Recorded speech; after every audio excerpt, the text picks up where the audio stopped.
magnéticos. Me voy a poner de este lado porque me olvidé el control remoto. Entonces, los circuitos magnéticos para nosotros son el alma de las máquinas eléctricas, principalmente. En las máquinas eléctricas, los circuitos magnéticos forman la parte, digamos, esencial de los dispositivos. ¿Y cuáles son los elementos de estos circuitos? Bueno, lo primero que podemos señalar es el flujo magnético, que como ustedes saben es el producto de la densidad por el área, por la sección. Ese flujo se mide en Weber en el sistema internacional. La inducción en Weber por metro cuadrado, que es igual a la Tesla en el sistema internacional, y en el sistema CGS en Gauss. Una Tesla equivale a 10.000 Gauss. Y ustedes dirán, ¿y por qué habla de Gauss? Porque el Gauss, el flujo, se mide en Maxwell y la sección se mide en centímetros cuadrados. Entonces, Maxwell por centímetro cuadrado es igual a un Gauss. ¿Por qué hablamos de los Gauss? Porque en algunos catálogos de chapas ferromagnéticas la unidad de la inducción es el Gauss, se usa. Pero en el sistema internacional la unidad es la Tesla. Nosotros vamos a trabajar con el sistema internacional. Bien, acá lo que tienen en la figura es un cuadrante donde se ha construido una bobina de cobre que la abraza.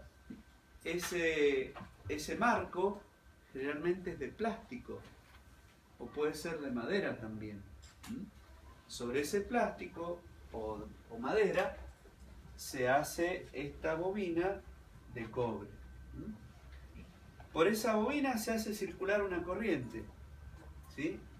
Y al circular una corriente por esa bobina se genera un campo magnético en ese conductor, cuyo sentido lo podemos determinar por la regla del tirabuzón.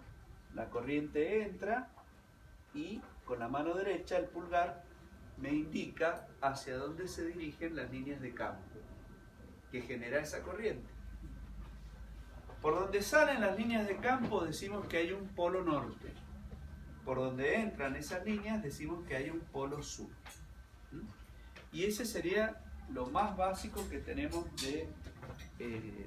¿Vos me podrías dar una mano? Sí. ¿Podrías? A ver. ¿Quieres verlo vos?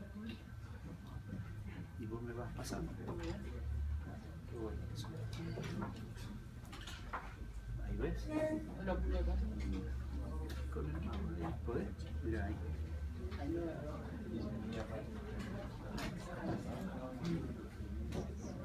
¿Se ve? Pasame la siguiente. Ahí. En primer lugar, acá tenemos lo que sería una bobina arrollada en el aire. Es decir, el núcleo de esa bobina es el aire. En ese caso, la inducción magnética es igual a mu0 por Ni sobre N, donde mu0 es la permeabilidad del vacío, no del aire. Esa permeabilidad es 4 pi por 10 a la menos 7 Henry sobre metro, o 12,56 Henry sobre metro, ¿sí? 1,25 por 10 a la menos 6. Esa es la permeabilidad del vacío. La sección de la que estamos hablando es la sección transversal, ¿sí? No la sección longitudinal, sino la sección transversal, por donde atraviesan las líneas de cambio. La longitud que se toma es la longitud media. Claro, porque si nosotros tomamos la línea de campo que está más afuera, más externa, la longitud es más grande. Si tomamos la interna, es más chica. Entonces nosotros lo que hacemos es tomar la longitud media, la que va por el centro del circuito. Esa es la longitud media que tomamos. ¿Está entendido? Entonces, esta bobina, alimentada por una corriente continua, va a generar líneas de campo que están indicadas por la flecha en este sentido. Esas son las líneas de campo que reciben el nombre de flujo magnético. ¿Qué sucede? Es muy importante tener en cuenta la cantidad de vueltas que ha dado este conductor alrededor de ese núcleo. A esa cantidad de vueltas que da el conductor alrededor del núcleo, nosotros le llamamos número de espiras. Entonces, el número de espiras multiplicado por la corriente me da un parámetro que a lo mejor para ustedes es nuevo, que se llama fuerza magnetomotriz. Ese N por I es la fuerza magnetomotriz. Bien, otro parámetro que los ingenieros usamos es el H.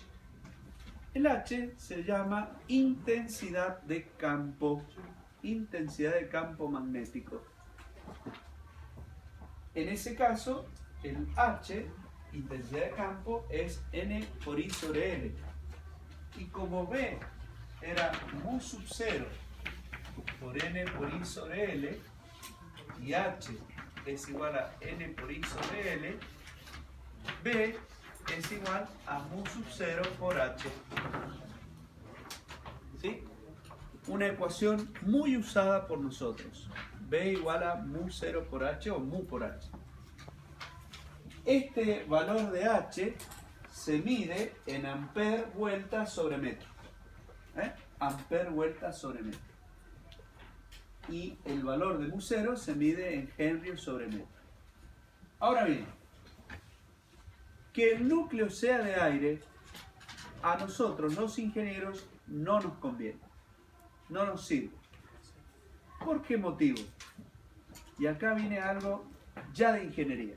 Ahora tienen que pensar como ingenieros. Yo genero un campo magnético. ¿Para qué? Y para inducir una FEM, para generar una fuerza, para traer un objeto en una grúa magnética. Si ustedes alguna vez o pasan por el metro tranvía atrás de INSA, van a ver que ahí están los depósitos donde hay rieles, vigas de acero y unas vigas pórtico amarillas bien grandes, y esas barras las levantan con imanes. Las grúas tienen un imán y así las transportan. ¿Lo ven? Entonces, claro, yo genero un campo magnético ¿para qué? Y bueno, puede ser para eso, puede ser para hacer andar un motor, para un relé, puede ser para muchas aplicaciones. Claro, pero ese campo magnético que yo genero en un lugar, lo quiero llevar a otro lugar para que me sirva. Lo genero acá y lo quiero aplicar acá. Y ustedes dirán, eso es verdad, porque acá, en esta lámpara, en este momento, se está generando un campo magnético. ¿Para qué? Y para que funcione la lámpara y nada más. Pero el campo magnético en sí no lo aprovecho. Si yo lo quisiera aprovechar aquí, ¿y cómo hago para traerlo de allá hasta acá? ¿Sí? Por ejemplo, yo genero energía eléctrica. Tengo tensión acá. Ahí tengo 220. Pero yo quiero tener el aparato allí. ¿Cómo hago para llevar esta tensión de acá hasta allá? Uso un conductor. Uso un cable. Tan fácil como eso. Entonces yo la tensión de 220 que tengo acá, la puedo llevar acá. ¿Se dan cuenta? La tensión. Entonces, con los campos magnéticos pasa o sucede este problema. Yo genero el campo magnético en un lugar, pero lo conduzco a otro lugar para poder aprovecharlo. Si no, no lo aprovecho. Se me dispersa, se me va. yo lo quiero concentrar y aprovecharlo, generarlo aquí y así como está, llevarlo a otro lugar. Ahí aparecen los circuitos magnéticos. ¿Se dan cuenta? Cuando yo puedo hacer eso, aparece un circuito magnético. Perfecto. Ahora, en el caso de la electricidad, yo lo transporto con un cable. Y en el caso del magnetismo, ¿cómo hago? Bueno, en el caso del magnetismo hay materiales que son muy buenos conductores de los campos magnéticos. Son muy buenos. Esos materiales reciben el nombre de materiales ferromagnéticos. Los mejores, porque pueden haber muchos, pero los mejores de todos para la ingeniería son los ferromagnéticos. ¿Estamos claros? Demos otro pulso. Pueden conducir el campo magnético. Exactamente, con relativa facilidad. ¿Sí? Esa es la idea. Así como el conductor eléctrico, yo elijo un material que conduzca la electricidad con relativa facilidad, en el caso de los campos magnéticos también elijo un material que me conduzca los campos magnéticos con relativa facilidad. Ese es el concepto. Después van a haber parámetros que me miden, que me permiten comparar quién es mejor que otro. En el caso de la electricidad, la capacidad de conducir los electrones se mide por un parámetro que se llama conductividad eléctrica. Y en el caso de los materiales magnéticos que permiten conducir las líneas de campo con relativa facilidad, se llama permeabilidad magnética. ¿Está? Entonces un material es más permeable que otro cuando su valor de mu es más alto, el mu relativo.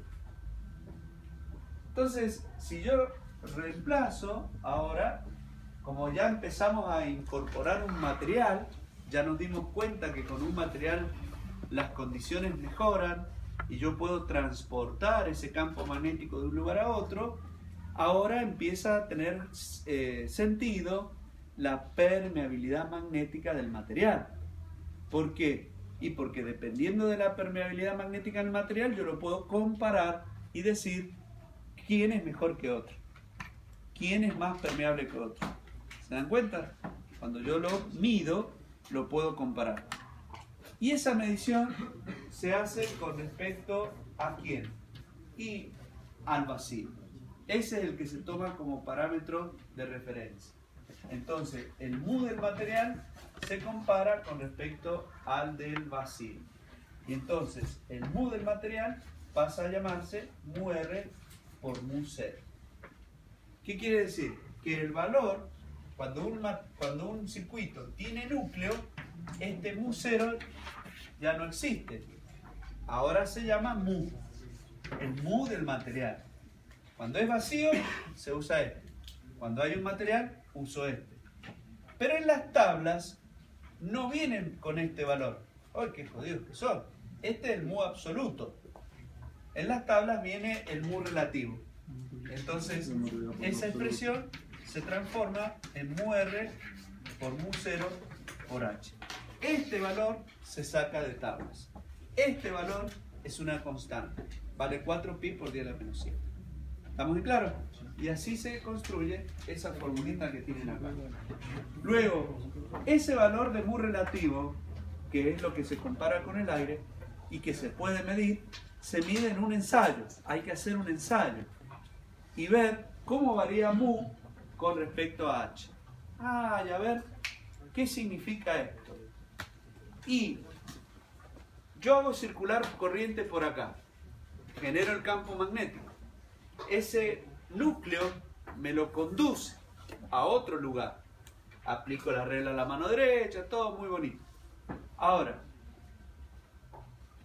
me pongo contento y le digo, yo quiero llevar más energía. Le doy más corriente. Y mido y estoy llevando más campo. Entonces me pongo más contento y le doy más corriente.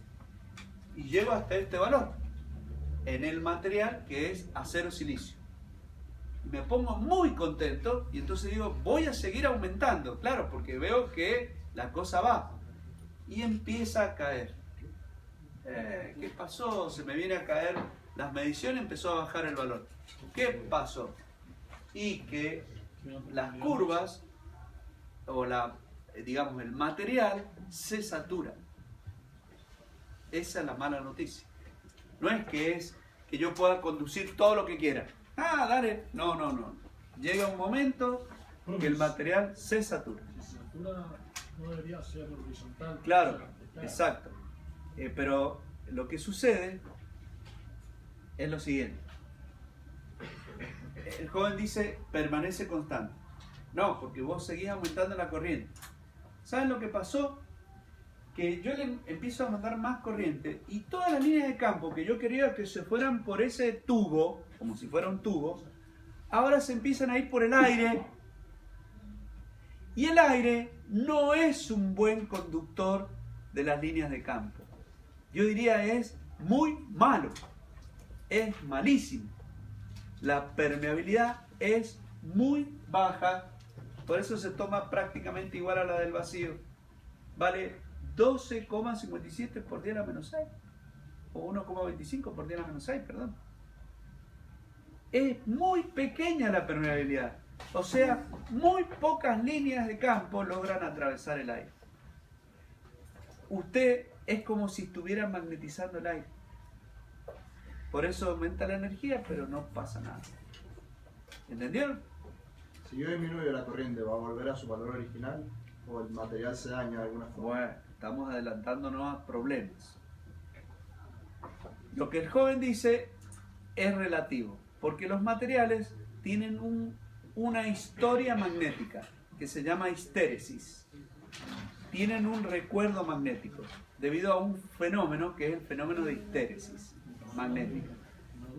Acá el problema tiene que ver con la estructura de los metales ferromagnéticos, que no voy a explicarlo ahora, lo voy a explicar más adelante para no llenarlos de conceptos. Esto tiene que ver con la teoría de los dominios.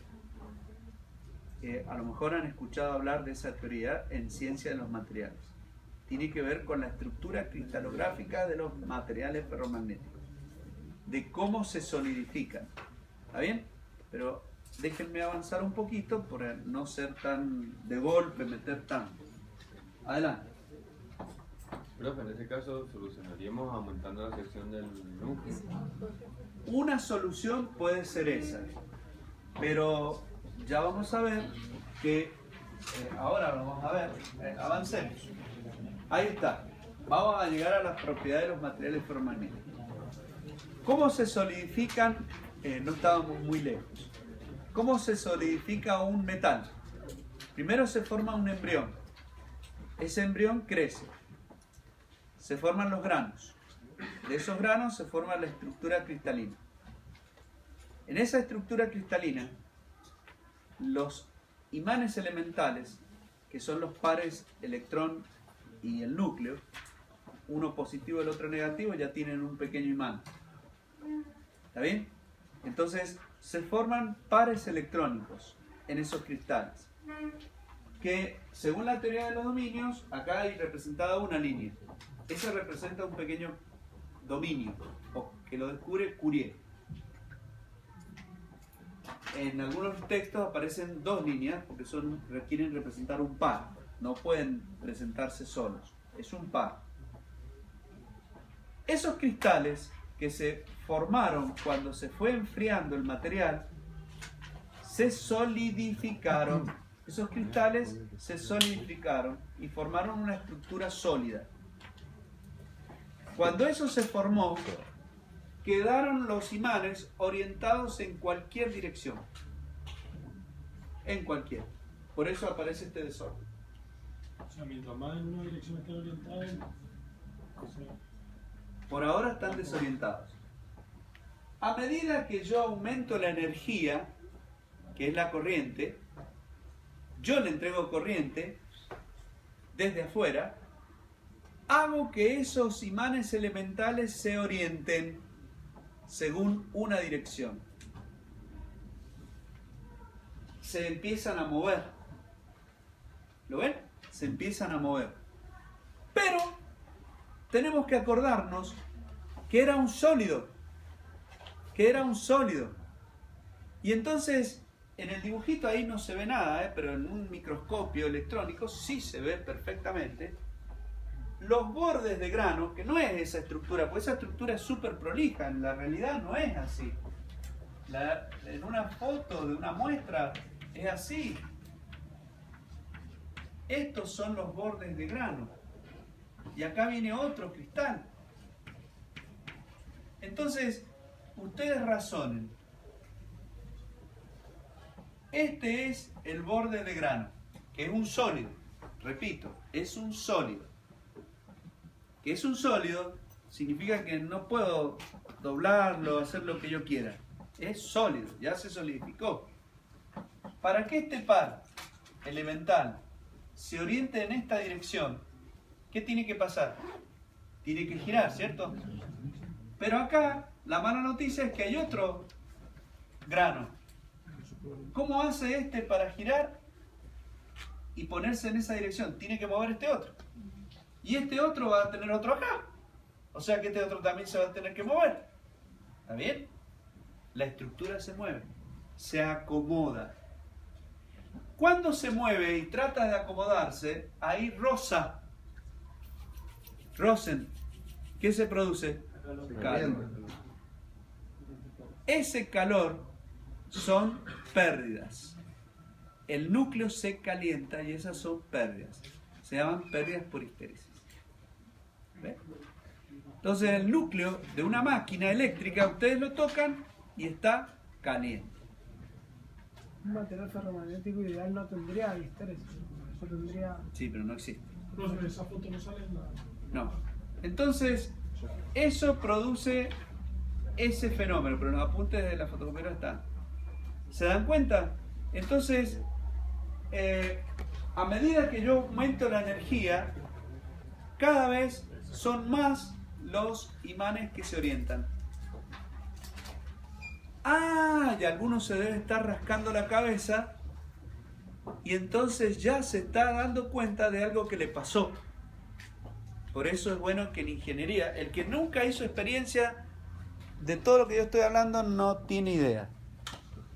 Por eso es importante andar en bicicleta, por eso es importante subirse al árbol, por eso es importante tirar piedras, por eso es importante jugar a la pelota, por eso es importante subirse a una rueda, caerse, chocar, todo eso es importante. Fíjense, ahora lo que hacen ahora es importante, que me quemen, que hierva la leche, que el hielo se derrita, todo eso ahora es importante. Fíjense. ¿Por qué los especies habían dado la provincia? También es importante. ¿Qué pasa? ¿Algunos de ustedes alguna vez hizo la experiencia de la siguiente, los varones sobre todo? Agarraron un destornillador, se pusieron a desarmar no sé, una cerradura, se pusieron a desarmar una radio, se pusieron a desarmar, no sé, una plancha, aflojaron los tornillos, dejaron el destornillador en la mesa, cuando miraron otra vez, los tornillos se pegaron al destornillador. Dicen ustedes, ¿qué pasó acá? No era así. El destornillador no tenía eso. ¿Qué pasó? Pasó. Esa aleación con la que está hecha la barra del destornillador es una aleación de ese tipo.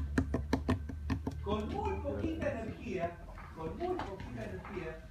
el rozamiento nada más de la punta del destornillador con la cabeza del tornillo, ese rozamiento es energía, calor, hizo que los imanes elementales se ordenaran en una dirección y el material adquirió propiedades magnéticas.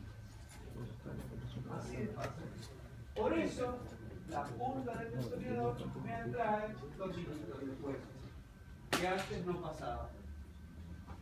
Ah, qué bueno, entonces ahora tengo un imán.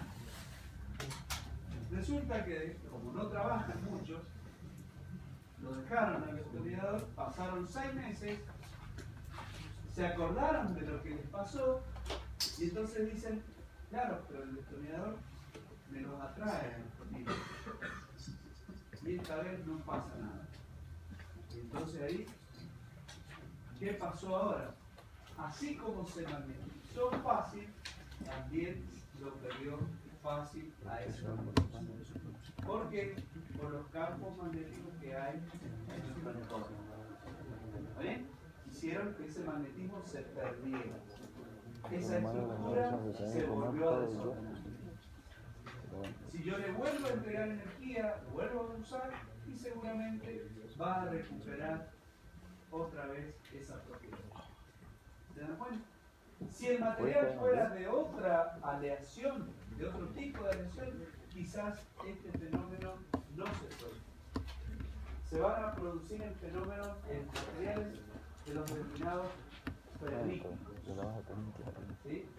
Aceros ferríticos, que tienen contenido de ferrito. Si ustedes van a los libros de ciencia de los materiales, van a ver que los aceros ferríticos a determinadas temperaturas adquieren propiedades y con muy poca energía también ¿entendieron? Entonces, ese fue el fenómeno que se generó en ese lugar. Entonces, yo ahora, sabiendo estas cuestiones, aumento la energía, aumento la corriente, creyendo que cada vez voy a lograr más propiedades magnéticas, más propiedades. Pero llega un punto donde todos esos cristales se orientaron todos se orientaron, no va a ser todos, la mayoría. O, dicho en otros términos, la mayoría pudo y los otros no pudieron, porque se trabaron. No se van a poder, es muy difícil que todos se destraben. Algunos van a quedar trabados, lógicamente. Entonces, esos que quedaron trabados, fíjense, llegamos acá. Nosotros llegamos aquí, a esa condición, donde la mayoría de los imanes elementales quedaron orientados. ¿Sí? Si yo continúo aumentando la energía, ¿voy a lograr mayor magnetización? No, porque ya se orientaron todos. ¿Qué voy a magnetizar? El aire. Y eso se ve en esta curva que es una curva BH. Fíjense, BH. Si yo, por ejemplo, me fijo acá, esta tangente aproximadamente es B sobre H de esa recta. Y por acá va a valer esto. Pero acá ya se empezó a hacer cada vez más horizontal. Ese angulito es mu 0. Porque la tangente alfa es B sobre H. Y B es igual a mu por H. B sobre H es igual a mu. Mu es la tangente de alfa. Y cuando llegado a este punto, ese mu, en vez de ser mu, vale mu 0. Lo cual significa que hay muy baja magnetización. Lo que estoy magnetizando es el aire, lo que yo te decía recién. Toda la energía que vos estás usando, en vez de provocar esto, como ya todos se ordenaron, ¿a dónde va a parar esa energía? A magnetizar el aire. Esa se llama saturación magnética. Ya no puedo magnetizar más material. Empiezo a magnetizar el aire, lo cual me usa muchísima energía. ¿Está claro? No es posible aprovecharla. Adelante. ¿Y cómo es el caso de los imanes permanentes? Bueno, los imanes permanentes, bueno, los materiales, ya lo vamos a ver a eso, lo vamos a ver, pero en la electrotecnia y en la electricidad en general, existe lo que nosotros los electricistas le llamamos característica. Ustedes van a escucharnos hablar más al final del curso, hablar mucho de la característica. La característica es una curva, por eso también se la llama curva característica. ¿Por qué? Porque representa a una máquina, a un estado de funcionamiento, a un dispositivo. Es característico. Entonces, la característica de un imán permanente se ve en el segundo cuadrante. A este valor se le llama magnetismo remanente y a este valor se le llama fuerza coercitiva. Cuando yo les decía que el material era blando magnéticamente, como el de la punta del destornillador, era porque se magnetizaba muy fácilmente. Adquiría buenas propiedades magnéticas. Pero así como las adquiría fácilmente, las perdía fácilmente. Con la fuerza coercitiva se mide la forma en cómo las pierdo o las gano. Ya después vamos a ver con más ¿Puede profundidad. ser el eje positivo o negativo? Negativo, segundo cuadrante. Las curvas de los materiales para imanes permanentes, que preguntaste vos, se analiza por este cuadrante, la del imán permanente. Entonces ustedes van a ver algunos que tienen esto. ¡Wow! Mucho magnetismo remanente y mucha fuerza coercitiva. Son los imanes permanentes de tierras raras, aleaciones de tierras raras, los elementos de la tabla periódica. ¡Ah, qué bueno! ¿Y existen? Sí. ¿Dónde? En los imanes permanentes de las lectoras de DVD, de CD, de disco duro. Ahí tienen imanes permanentes de tierras raras. Si ustedes tienen ganas y está rota, rompan una lectora. No, si está rota, si no anda más, pues se rompen y no andan más. Rómpanla, desármenla y traten de sacar los imanes permanentes. Y después que los sacaron, traten de despegarlos. Van a tener que hacer una fuerza enorme para poder despegarlos. Son de un altísimo poder de magnetismo. Son los imanes permanentes de última generación. ¿Está? Neodimio. Hagan el neodimio. Neodimio. Neodimio, exactamente. Ese es el material de tierras raras que hoy se utiliza para los imanes permanentes. Por eso las dimensiones de estos dispositivos cada vez son más chicas, porque los materiales tienen mucho magnetismo y no hace falta que sean de gran volumen. ¿Está bien? Hagan la prueba, como ya tienen la primera tarea, romper una lectora de DVD o un disco duro y traer los imanes. Vos que preguntaste, vos vas a tener que traer los dos imancitos. No, para mostrarle a sus compañeros lo difícil que es separarlos. Es impresionante cómo tienen el poder magnético. ¿Por qué no se pierde ese magnetismo? Porque tienen una gran fuerza coercitiva. Necesitan, así como eso, por eso digo que cuesta mucho separarlos. Claro. El poder magnético es muy grande, pero además la fuerza coercitiva que necesitas para eliminar ese magnetismo también es grande. ¿Entendés? Por eso no lo pierden fácilmente. Por eso se llaman imanes permanentes. ¿Entendés? En cambio hay otros que son de una curva así, por ejemplo. Mucho magnetismo, pero poca fuerza coercitiva. Lo pierden muy fácil. ¿Entendés? Son blandos. Bien, acá tienen curvas que provienen de un protocolo de ensayo.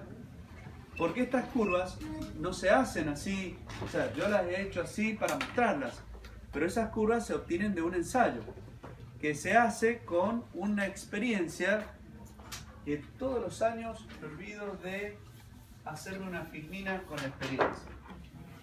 Es muy sencilla, es un toroide, un núcleo toroidal, ¿sí? Es un núcleo toroidal que tiene esta forma.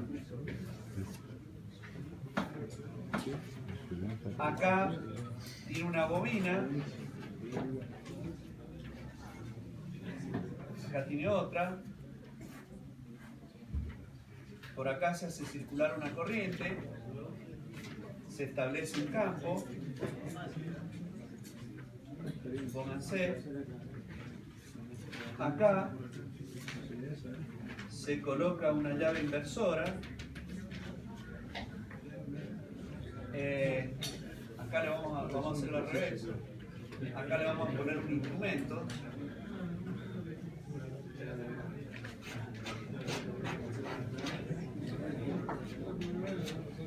Bueno.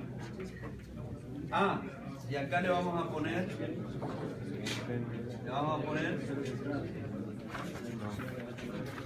un reoste.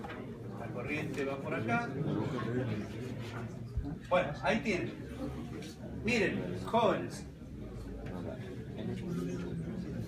Esto es un núcleo toroidal. Esa es la sección S. ¿Está bien? Es un material ferromagnético. Tiene una bobina, una batería, un reóstato, una llave inversora, representa esa cruz que tienen ahí de trazo, la bobina y acá otra bobina con un instrumento que se llama fluxímetro. Entonces, ¿en qué consiste la experiencia? Miren, jóvenes, ese se llama, este anillo se llama anillo de Rowland. ¿Sí? Anillo de Rowland. ¿Sí? Que es un núcleo toroidal, es una sección circular S que gira alrededor de un eje. ¿Está? Esa sección gira alrededor de un eje y desarrolla ese toroide. Eso se llama toroide. ¿Está? ¿Entendieron? Bien. Bueno, si quieren, ahí. Está. 3 dimensiones. Entonces, miren cómo se desarrolla esta experiencia. Rápidamente. Tenemos H.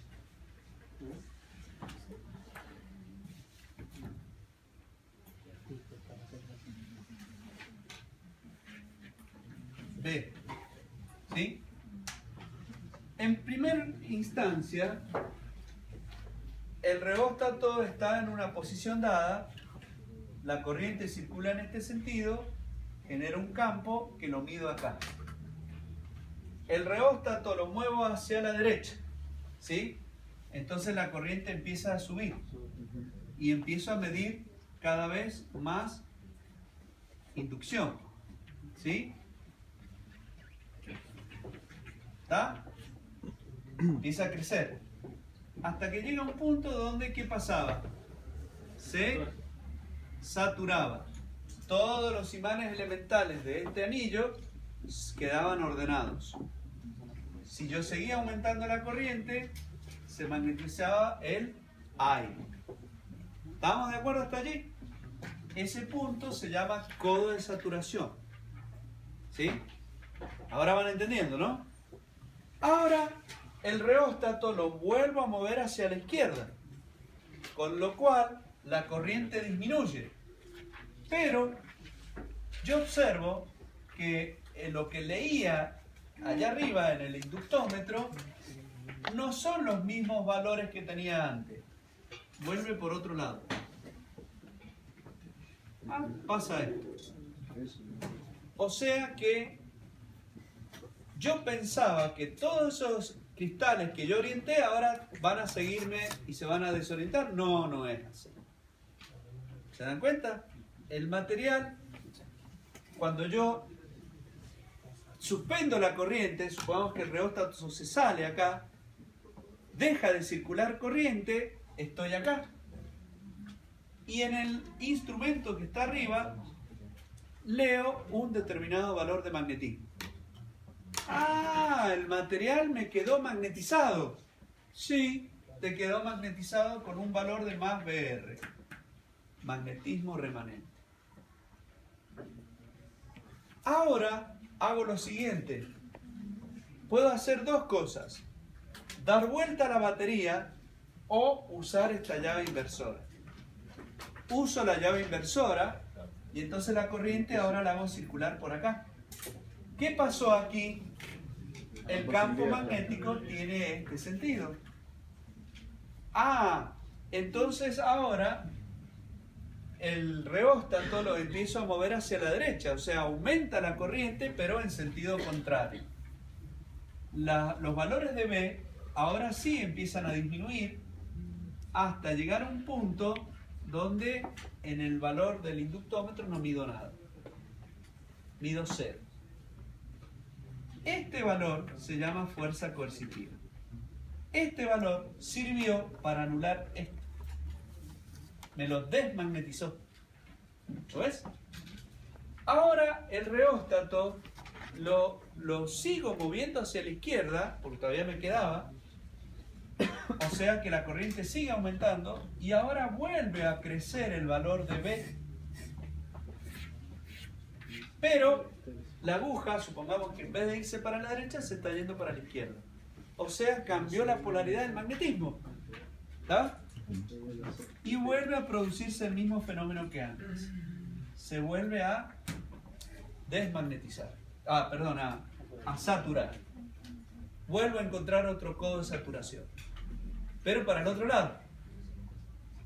Entonces ahora digo, repito el proceso y empiezo a disminuir la corriente. Oh sorpresa, no vuelve por el mismo camino. Lo mismo que pasaba antes. Llego hasta acá, se suspende nuevamente y el material queda magnetizado con otro magnetismo opuesto al anterior. Y el mismo valor. Claro. Y ahora el reóstato lo vuelvo a cambiar la pila o vuelvo a dejar las cosas como al principio. Sigo aumentando la corriente, con lo cual el reóstato se va hacia la derecha y voy a repetir otra vez un punto donde ahora anulo este magnetismo remanente, el que había logrado en polaridad contraria. ¿Te das cuenta?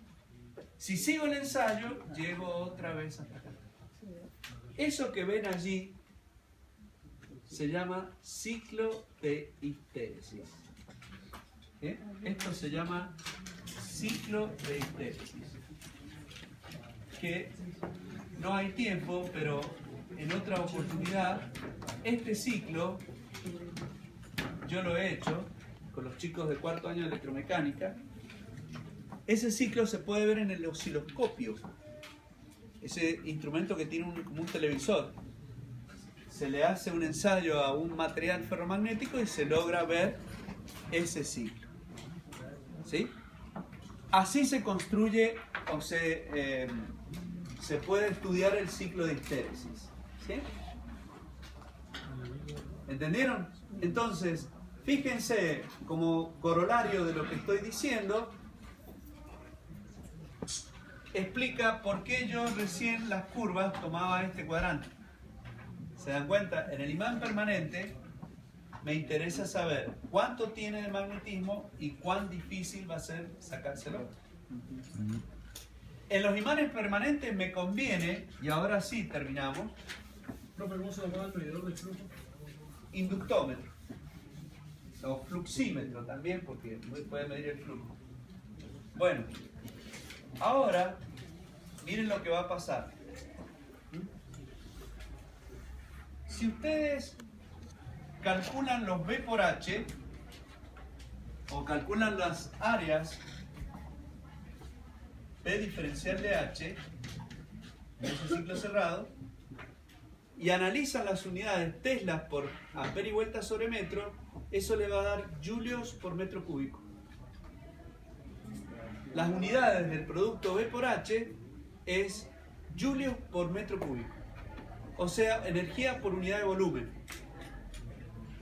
El área encerrada por el ciclo me representa la energía que yo utilizo por unidad de volumen para que el material se magnetice y se desmagnetice, se magnetice y se desmagnetice. ¿Lo ven? La energía para hacer girar las flechas. Los imanes elementales, hablemos bien. Los imanes elementales de la teoría de los dominios de Curie. ¿Está? No son flechitas.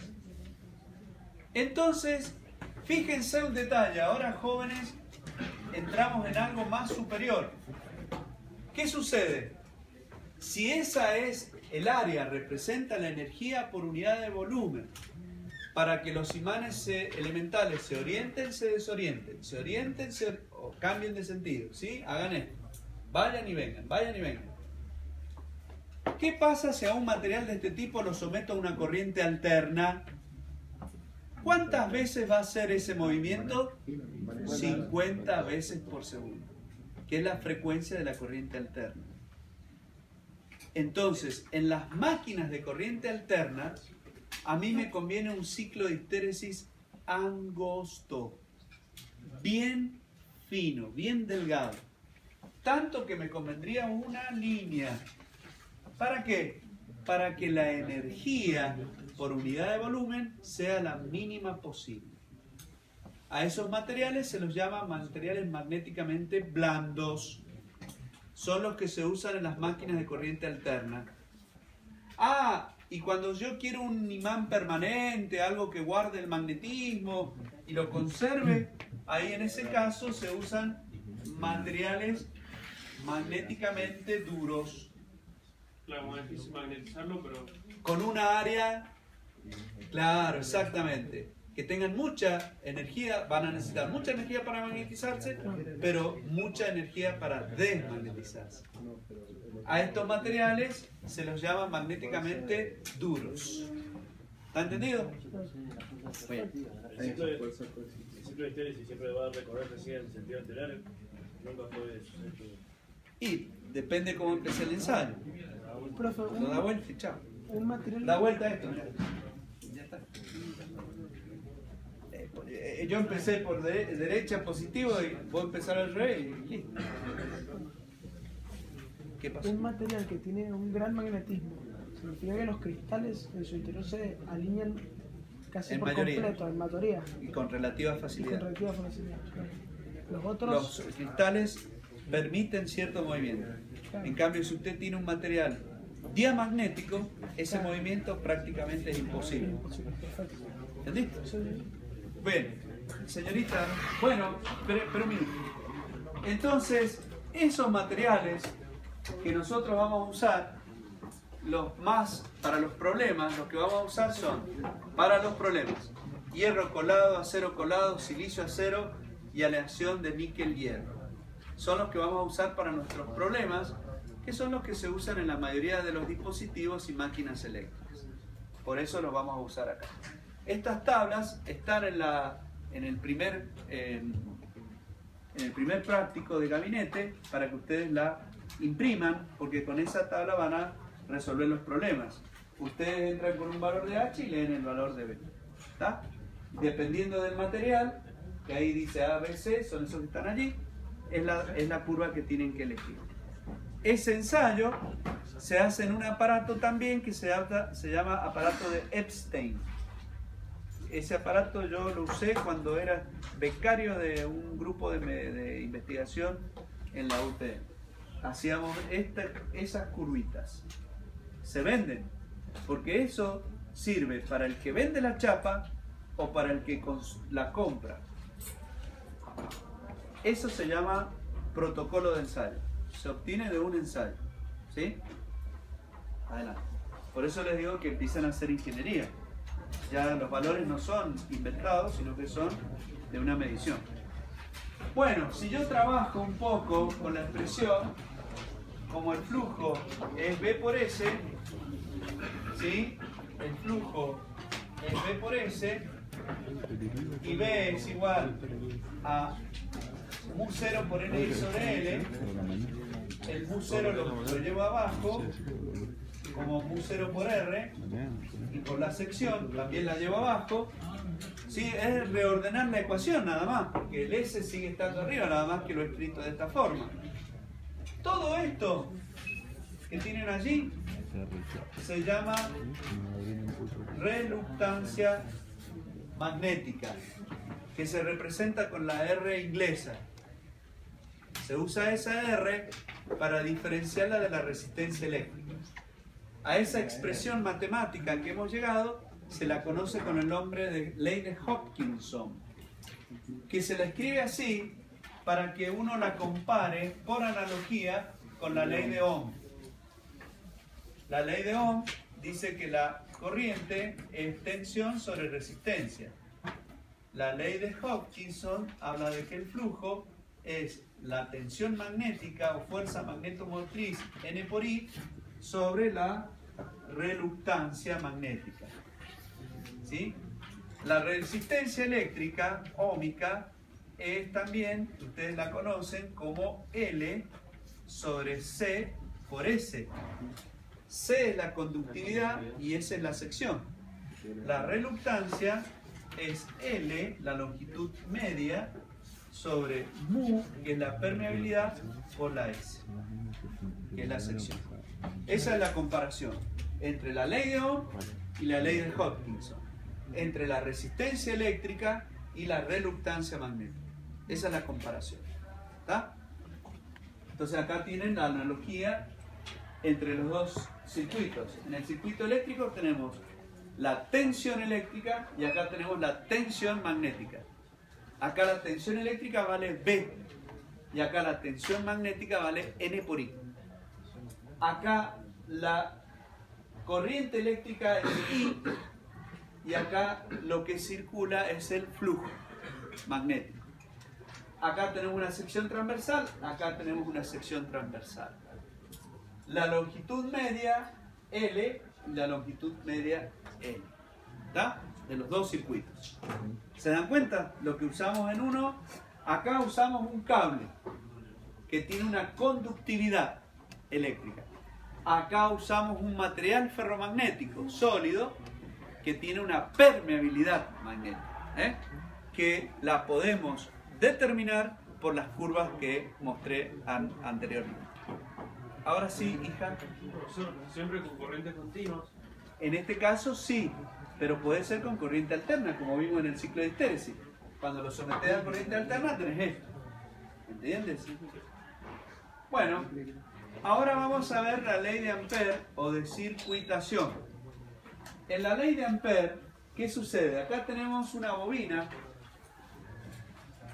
donde la corriente está entrando por acá y generando un campo magnético en este sentido. ¿Qué sucede? Por cada una de estas espiras, acá se forma una línea de campo. Y acá hay algo muy interesante o importante para hacer refrescar, o por lo menos aclarar, y es que las líneas de campo son líneas cerradas. Esto lo digo porque desde la escuela primaria o no sé, en la secundaria, acostumbraron ustedes a ver que este dibujo, la mayoría ha visto este dibujo. ¿Ah? Así lo dibujaban, alemán. ¿Sí o no? Claro, y entonces ustedes se quedaron con la idea de que las líneas salen del polo norte, llegan al polo sur, pero nada más. Estas líneas en realidad hacen esto. Esta línea en realidad hace esto. Son líneas cerradas. ¿Está bien? Son líneas cerradas. Y a lo largo de toda esa línea, nosotros, lo que Ampère dice, es que esa fuerza magnetomotriz es igual, la fuerza magnetomotriz, dijimos que el H era igual a N por I sobre L. Entonces, la fuerza magnetomotriz, que es el N por I, es igual a la integral cerrada de todos los productos H diferencial de L. ¿Sí? A lo largo de una línea, se van produciendo por cada tramo una caída de tensión magnética, que sumadas me da la tensión magnética total. ¿Está bien? A lo largo de una línea. Eso es lo que dice Ampère. O bien, si yo analizo esa integral cerrada, la puedo ir sumando o calculando por tramos y sumando todas esas integrales hasta completar la curva o la línea completa. ¿Sí? Ahí me daría la totalidad de la fuerza magnetomotriz. Esa ley la vamos a usar en la resolución de los problemas. Pasemos. Perdón, hija. La vamos a usar en la resolución de los problemas. Miren. Acá tienen una bobina. Normalmente el recreo es a las 3:30. Les aviso. Normalmente es a las 3:30. Ya se pasó. Como yo sé que pasa esto. Si cortamos ahora, van a volver a las 4. Porque entran a volver a las 4. Ya son las -20. Entonces la idea es no cortar. Le damos hasta 4 menos cuarto. Y ahí directamente se va. Profe, perdón. 5 menos cuarto. 5 menos cuarto. 5 menos cuarto. ¿Está? 5 menos cuarto. Esto es por hoy. Después las otras clases terminan con un profesor, viene el otro y toman un recreo. Ahora, como el profesor soy yo nada más, no van a tener gabinete, me van a tener que aguantar hasta las 5 menos cuarto. Pero el recreo se los doy a esa hora, ¿eh? Para que no se pierda la clase y perdamos más tiempo. Bien, entonces, ¿entendieron? ¿Me escucharon allá atrás? En teoría saldríamos del recreo a las 3:30. Pero como yo soy el que va a seguir con la clase y ustedes se van y no van a volver vamos a perder 15 minutos, esos 15 minutos se los doy a la final. ¿Entienden? Bueno, el que quiere ir al baño ahora, vaya, no hay problema. Si quiere tomar agua, vaya. Pero el recreo no lo vamos a tomar. Bien. ¿Está claro hasta acá? ¿Está claro? Vamos a ver ahora un circuito. ¿Qué es un circuito magnético? Un circuito magnético acá está formado, fíjense en este ejemplo, por esta bobina, ¿sí? Que tiene N espiras y por la cual va a circular una corriente I. Ese núcleo o conductor magnético está formado por un material 1, un material 2 y un material 3. Los tres materiales tienen la misma sección y son recorridos por el mismo flujo. Esas son las consideraciones. Entonces, como son recorridos por el mismo flujo, nosotros podemos hacer una analogía eléctrica. ¿Qué pasaba cuando nosotros teníamos tres materiales que eran recorridos por la misma corriente? Decíamos que esos materiales estaban conectados en serie. ¿Qué puede pasar? Porque ¿cuándo puede haber un paralelo? Fíjense, puede resultar lo siguiente, que yo tenga esto, miren, yo tenga esto.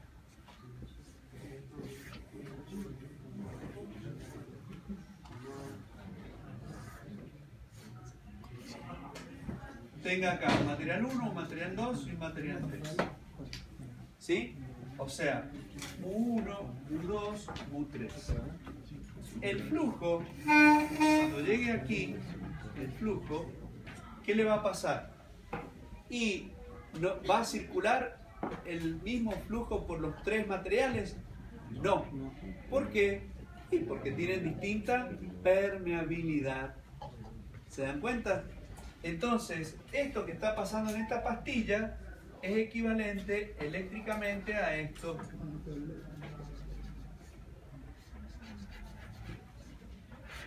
¿Se dan cuenta? El flujo, al llegar aquí, se dividió en tres caminos. ¿Ven? De distinta reluctancia. ¿Se dan cuenta? En aquel ejemplo, los tres materiales están recorridos por el mismo flujo. Por lo tanto, allí la conexión es serie. Y entonces el circuito equivalente pasa a ser esto. Este es el circuito equivalente. ¿Sí? Con las reluctancias de cada uno de los materiales, una a continuación de la otra. Es decir, están conectadas en serie. ¿Está bien? El flujo, cuando pasa por la reluctancia 1, va a producir una caída de tensión magnética H1 por L1. De acuerdo a la ley de Ampère, la fuerza magnetomotriz total, N por I, que es la que está en la bobina, va a ser igual a la sumatoria de las caídas de tensión magnética que hay en el circuito. ¿Lo ven? Por L3. ¿Sí? Ahí lo tienen. O lo corro más para acá para que lo vean.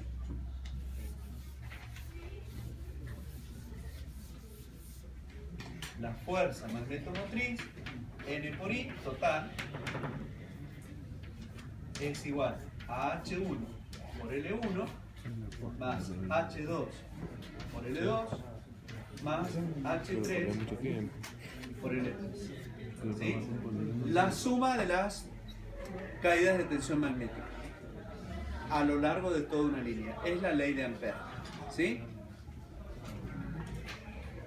Así podemos resolver ese circuito por analogía con lo que pasaba en los circuitos eléctricos.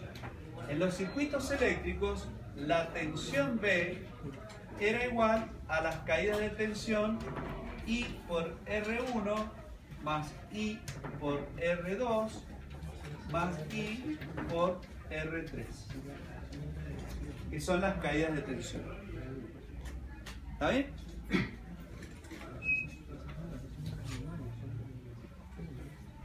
Pasemos a la próxima. Bien, adelante. Vamos a ver entonces ahora a focalizar nuestro estudio sobre los circuitos magnéticos específicamente, que ya hemos tratado, digamos, y sabemos para qué sirven y cuál es la finalidad de los circuitos. Vamos a decir que un circuito magnético es una sucesión de piezas o elementos metálicos o de materiales ferromagnéticos ensamblados o vinculados de manera de encauzar las líneas de campo o conducir el flujo. Esa es la idea. Llevarlo de un lugar a otro. Es lo que yo les había anticipado al comienzo. Ahora bien, lo que yo quiero es que el flujo útil se utilice de un lugar a otro en una máquina que puede ser un instrumento de medición, puede ser un transformador. Fíjense lo que dice allí, el flujo útil. Claro, supónganse que yo quiera transportar agua. Vamos al ejemplo, yo quiera transportar agua en un tanque. Y yo necesite para llenar un tanque 10.000 litros de agua. Resulta que cuando yo transporto ese agua, pierdo algo en el camino. Cuando llego al tanque, en vez de 10.000 litros, tengo 9.000. Perdí 1.000. Esos 1.000 que yo perdí, era imposible contenerlos. Se iban a perder por algún lugar. Por el movimiento, por los pozos. ¿Está? Entonces yo digo, ¡ay, qué macana! Porque yo necesito 10.000. Entonces, ese camión, en lugar de cargarle 10.000, cargo 11.000. Cuando se pierdan esos 1.000, yo llego con los 10.000. ¿Se dan cuenta? La idea es que yo necesito tanta cantidad. No puedo tener menos, porque si tengo menos, no me sirve. A eso es lo que le llamamos flujo útil. Lo que yo necesito. Yo necesito para generar una fuerza en un imán o en un relé. Tantos Weber. Si yo quiero generar una fuerza de 20 Newton y necesito X Weber, necesito 20 Newton. ¿Se dan cuenta? Lo que se pierde en el camino, voy a tener que saber o cuantificarlo. No lo voy a poder dejar de perder, pero sí sé cuánto se pierde. Entonces lo que hago es aumentar para llegar con lo que necesito. Fíjense el concepto. Esto es una solución de ingeniería. Esa es una solución de ingeniería. Lo que se va a perder, se va a perder. No lo voy a poder contener. La naturaleza física es así. No puedo construir nada sin que existan pérdidas. Eso lo dice el principio de la termodinámica. móvil perpetuo de segunda especie. La imposibilidad de construir un móvil que no haga otra cosa que tomar calor de una fuente caliente, producir un trabajo y entregar calor a una fuente fría. Todo nuestro universo está hecho de esa forma. Nos guste o no nos guste. Nos rompamos la cabeza en hacer algo que no haga eso, imposible. Eso es lo que dice el móvil perpetuo de segunda especie. Estúdienlo en termodinámica y van a ver. ¿Está? Imposibilidad de otra cosa. Entonces, como no hay posibilidad de otra cosa, yo necesito tanta fuerza, necesito tanta para mover algo, para atraer algo, para generar un esfuerzo, para generar un movimiento, necesito tanto flujo. Pero sé que se va a perder. ¿Listo? Genera más para compensar y tener lo que vos necesitas. Así es la ingeniería. ¿Está entendido? Entonces, ese flujo, volviendo a los términos magnéticos que yo necesito, es el que llamo flujo útil. Ajá, pero no es el que voy a generar. No, vos vas a generar un flujo neto, un flujo total, que va a ser más grande que el flujo útil. Ah, entonces ese flujo total o neto va a ser igual al flujo útil, muy bien, más el flujo que en lugar de llamársele perdido, nosotros le llamamos flujo disperso. ¿Entendieron? Lo que yo sí puedo hacer desde la ingeniería y ocuparme en resolver el problema es en decir, che, ¿y no podemos hacer algo con el flujo disperso? Bajarlo, por lo menos. Bien, eso sí lo puedo hacer.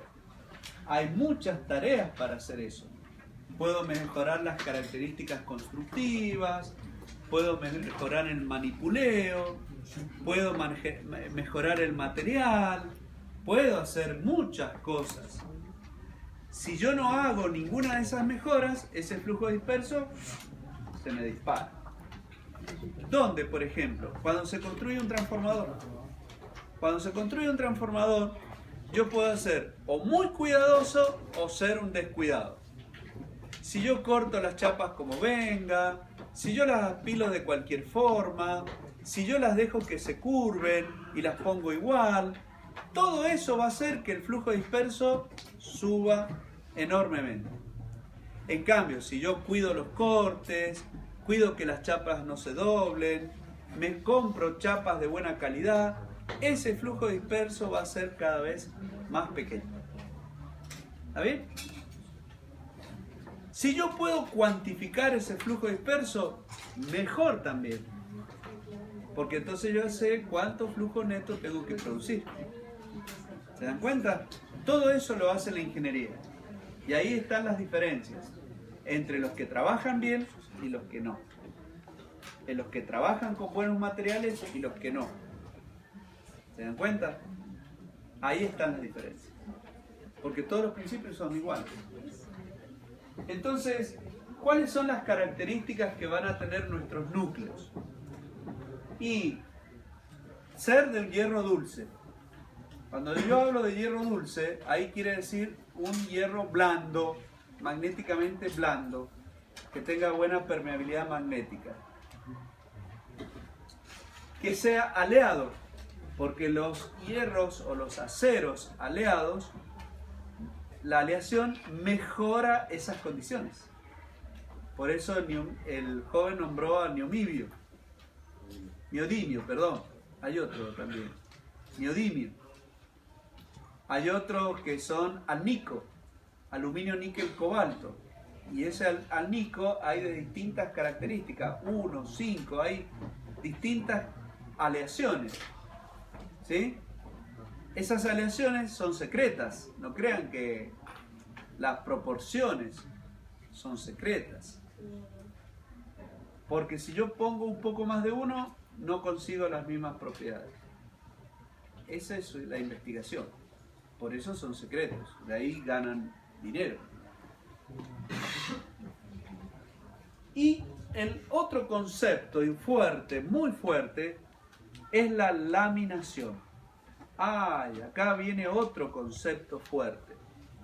Cuando yo expliqué eso y hablé de la energía por unidad de volumen, era debido a las pérdidas por histéresis. Cuando el material,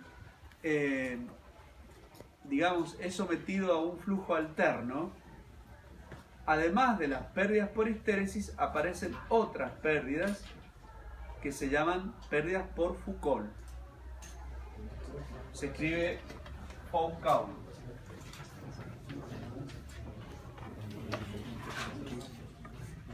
Esas pérdidas, las pérdidas por Foucault, se deben a las corrientes parásitas o de torbellino que se inducen en el núcleo ferromagnético. Son corrientes inducidas. Esas corrientes inducidas en el núcleo dependen o son función. Esto es más o menos. Las pérdidas por histéresis son función de la inducción a la 1.6 y de la frecuencia al cuadrado. Y las pérdidas por Foucault son función de la inducción al cuadrado y la frecuencia al cuadrado. Fíjense, jóvenes, qué importante es esto que acabo de escribir. Las dos pérdidas dependen de la frecuencia. ¿Y qué es la frecuencia? Y es la cantidad de veces que se hace este ciclo. ¿Sí? En la corriente alterna nuestra, industrial, la frecuencia es de 50 ciclos. Si yo el material lo pongo en un circuito con una frecuencia de 10 ciclos, ¿cómo van a ser las pérdidas? ¿Más altas o más bajas? Más bajas, bastante más bajas. Si en cambio yo ese circuito lo uso en una frecuencia de 100 hercios, las pérdidas van a ser tremendamente altas, cuadruplicadas. ¿Se dan cuenta? Porque dependen de la frecuencia. Y por supuesto de la inducción. Ahora, ¿esas pérdidas por Foucault se pueden disminuir? Sí. Y un tratamiento es la laminación de la chapa. Es decir, las chapas se cortan en rodajas. El núcleo no es macizo. Está hecho en láminas. Esas láminas tienen menor sección. Al tener menor sección, tienen mayor resistencia. Al tener mayor resistencia, limitan las corrientes parásitas. ¿Está? Por eso los núcleos de las máquinas de corriente alterna son laminados. Los de los transformadores, los de los motores, son todos núcleos laminados. Cuando vayan al laboratorio los van a ver. Las bobinas excitadoras o excitatrices que producen el campo, la corriente de excitación con que alimento esa bobina, y aparecen dos elementos que hasta ahora ustedes no conocían, que son los entrehierros y la dispersión. Deme, por favor. Vamos a ver esa alfilmina. Ahí está. Este es un núcleo usado en un transformador monofásico del tipo acorazado. Esta es la bobina del primario y esta es la bobina del secundario. Este sería el núcleo y este sería el yugo. Generalmente estas piezas se construyen así. Los transformadores también se construyen de esta manera. Miren cómo es ese relé. La chapa que se utiliza para ese relé es una chapa tipo E. Sería así, miren. Así, la primera, la que ustedes ven de frente. Yo las apilo.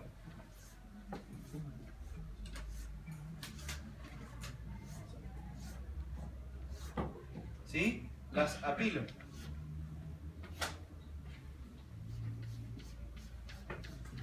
¿Ven? Ahí están apiladas.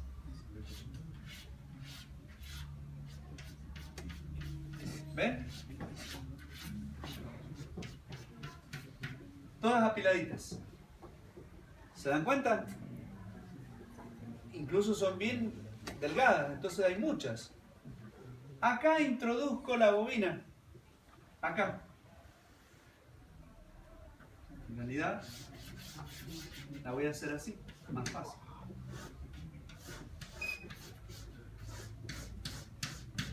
Esa es la bobina. La tengo que introducir, la hago arma afuera y la meto aquí. Pero ahora el circuito hay que cerrarlo, porque si no, no pueden establecerse la línea de campo. Entonces ahora viene la I, esa que ustedes ven allá. Se pone una chapita, así. ¿Tá? Se van apilando las chapitas, que van cerrando el circuito. ¿Se dan cuenta? Eso es para eso se hace este ejemplo así. ¿Se dan cuenta? Existen otros núcleos más complicados que son, por ejemplo, los de las máquinas de corriente continua. Este es el ejemplo de una máquina de 4 polos. Los núcleos son estos, ahí es donde van las bobinas. Pero acá surge un problema, que en realidad va a ser un problemón, no un problema, un gran problema. ¿Qué sucede? Como esta máquina es una máquina rotativa, significa que tiene partes fijas y partes móviles. ¿Está bien? La parte móvil es la que está en el centro, es donde ustedes tienen el eje, que es lo que gira, ¿sí? Para acoplar algo que yo quiero mover. Entonces, ¿qué sucede? El campo magnético que se genera en esta bobina y que se conduce a través de este núcleo, para que en este elemento se induzca también, necesariamente tengo que atravesar el aire. O sea que este campo magnético que se generó en ese polo norte se cierra con este polo sur. La línea de campo hace esto, ¿ven? Ahí está el norte y acá está el sur. Y acá está el norte y acá está el sur. La línea de campo hace esto. Y entre este otro también. Y entre este otro también. ¿Entendieron? O sea, fíjense, sale del norte, pasa por el aire, pasa por el núcleo del rotor, vuelve a pasar por el aire y entra a la bobina.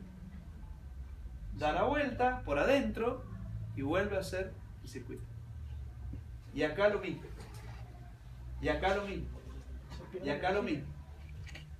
¿Qué pasa? El problemón o el problema grave acá es el aire. ¿Por qué? Porque el aire tiene mu cero. No es el mu del aire, pero muy parecido al mu cero. ¿Cómo era? Muy bajo. O sea que las líneas de campo no van a poder atravesar fácilmente el aire. Yo voy a tener que producir mucha energía acá para poder atravesar el aire. ¿Se dan cuenta? Es un grave problema. Puedo dejar, alguien diría, ya hágalo todo macizo. Ajá, ¿y cómo haces para que gire? No puedo desligarme de eso. Entonces, ¿qué hago? ¿Cuáles son las alternativas?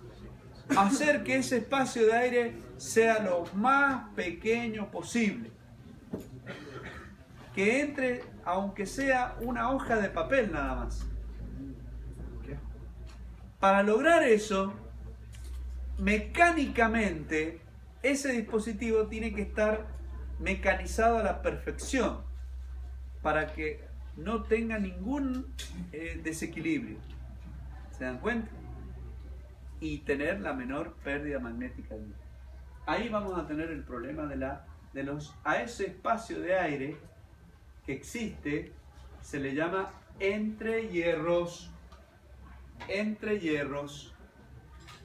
Ese espacio de aire se le llama entre hierros. ¿Se dieron cuenta de dónde viene la palabra? Por eso se llama entre hierros. pasemos. No se puede colocar ningún tipo de material. En el medio. No, hasta ahora no hay nada que sea, que te permita mover, porque cualquier cosa te va a frenar. Entonces, yo necesito, jóvenes, generar en esta bobina el flujo útil, como había dicho, y el flujo disperso. ¿Qué es el flujo disperso?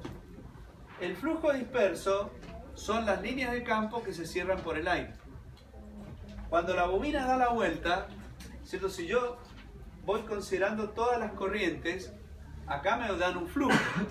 Pero la corriente que se cierra, el campo magnético que se cierra aquí, no se está cerrando por el núcleo. Por lo tanto, no se conduce. Y eso forma lo que tienen marcado acá en línea de trazo, que se llama flujo disperso. Son líneas de campo que se cierran por el aire. Entonces, yo igual tengo que generar todo el flujo para llegar con el flujo útil. ¿Se dan cuenta? Ese flujo disperso, respecto del flujo total, representa un porcentaje que no debe ser superior al 5%. Mientras más bajo, ¿mejor o peor? Mejor.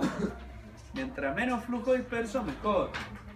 A eso se le llama coeficiente de dispersión. Adelante. El otro problema se genera en los entrehierros, ¿sí? En el entrehierro pasa esto. En el entrehierro las líneas se expanden, se abren las líneas de campo a medida que aumenta el entrehierro, ¿sí? A medida que aumenta el entrehierro es como que aumento la sección, ¿sí? A medida que aumenta esto. Mientras más chico, menos dispersión magnética tengo en ese lugar. ¿Está? Adelante. Esa sección aparente, porque no existe esa sección, no es A por B como acá de material. Eso está en el aire. Entonces, esa sección, los ingenieros han supuesto que vale A más delta por B más delta. O sea, se agranda delta, que es el entrehierro, tanto en A como en B, en una dirección como en la otra. Y eso sucede cuando el entrehierro es menor al 10%, es el 10% como mínimo de A o de B. ¿Sí? Para que tengan una idea, el entrehierro vale unas pocas décimas de milímetro. ¿Sí? El entrehierro es una distancia muy chiquita. Y el delta, ese delta, acá, fíjense, acá está entre 35 milésimas y 5 centésimas de milímetro. Ese es el entrehierro. Eso lo permite la mecánica. La mecánica porque cuando la pieza tiene que rotar, tiene que ir soportada por cojinetes. Los cojinetes son los rodamientos. Entonces, dependiendo de los rodamientos, la perfección y el mecanizado y cómo se haya construido va a ser el espesor este que yo estoy diciendo. ¿Dónde más hay entrehierro? En este apilado que yo hice acá, también hay entrehierro. ¡Ay! ¿Dónde está ese entrehierro? Bueno, cuando yo pongo una chapa a continuación de la otra, no es tan perfecto eso. ¿Qué sucede? Si yo lo miro al microscopio, supónganse una chapa es esa. Y la que viene al lado es esta. Ah, y sonamos entonces, claro.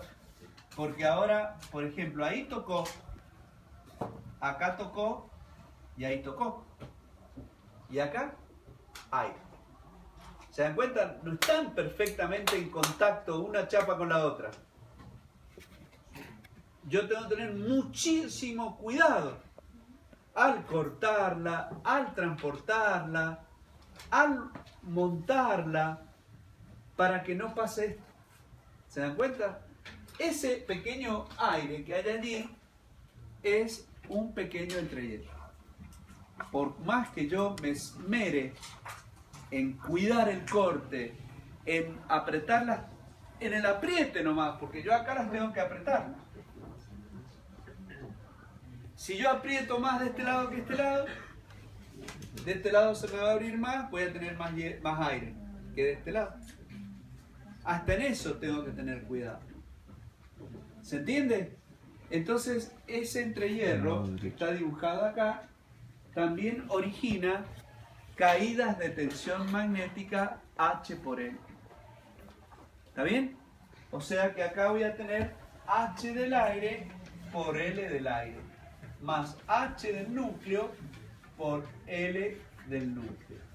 Y eso me va a dar la fuerza magnetomotriz total. ¿Cuál es la mala noticia? Esta caída de tensión se lleva el 70% de esto. Si yo tengo 100 amperivueltas de fuerza magnetomotriz, 70 se lo lleva el entrehierro. ¿Se dan cuenta?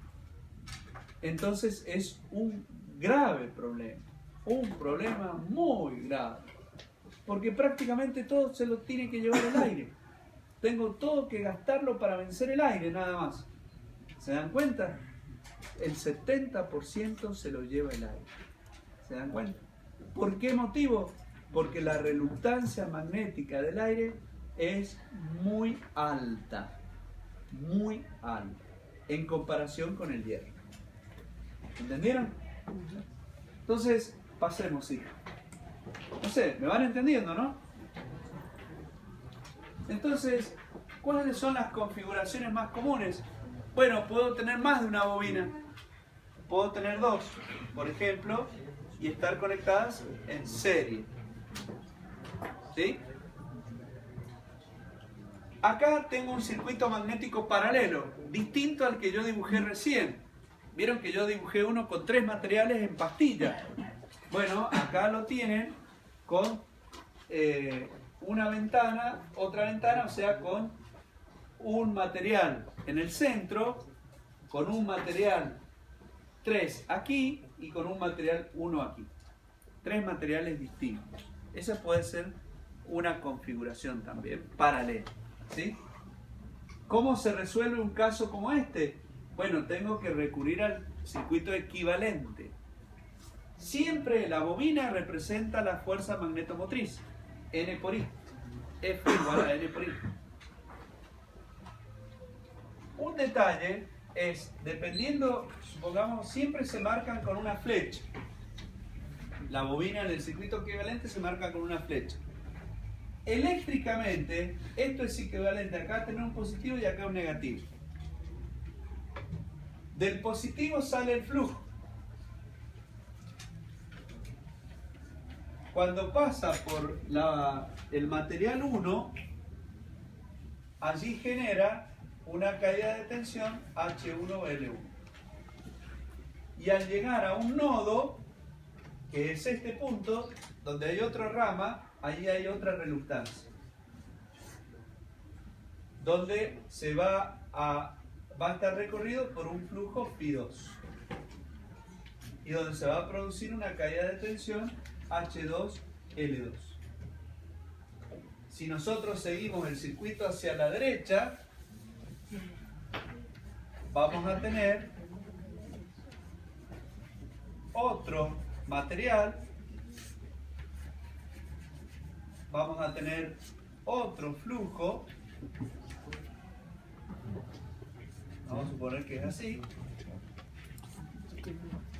acá una caída de tensión H1L1, acá una caída de tensión H3L3 y acá una caída de tensión H2L2. Acá se puede aplicar la ley de nodos, como lo aplicaban en electricidad. Y el flujo 1 será igual al flujo 2 más el flujo 3. ¿Sí? Eso que tienen ahí. Adelante. Bien. ¿Qué pasa ahora? ¿Cómo hacemos para tener en cuenta el problema del entrehierro que se genera entre las chapas que se apilan? Esto que yo dibujé acá. Porque esto, ¿cómo hacemos? No voy a venir a medir a ver el entrehierro que me hizo el aire cuando apilé las chapas. Es imposible. ¿Ah? ¿Cómo hago? No lo puedo hacer. Entonces, existe un factor que se llama factor de laminado. Ese factor de laminado varía entre 0,85 y 0,95. Entonces, la inducción del hierro, que es el flujo sobre la sección, ahora la sección es A por B, multiplicado por el factor de laminado. Como el factor de laminado es menor que 1, yo necesito mayor inducción. ¿Se dan cuenta? Necesito mayor inducción, mayor B. ¿Entendieron? Ese es el fundamento, ¿verdad? Al dividir por una cantidad menor que 1, me aumenta la inducción. Necesito más inducción. De esa forma, estoy contemplando lo que se me va a perder en el entrehierro originado por el apilamiento de las chapas. ¿Está entendido? Adelante.